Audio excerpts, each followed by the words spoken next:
cambiare le regole del gioco,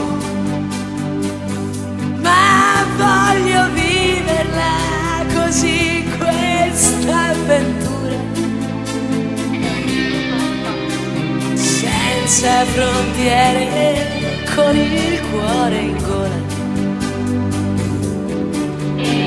E il mondo in una giostra di colori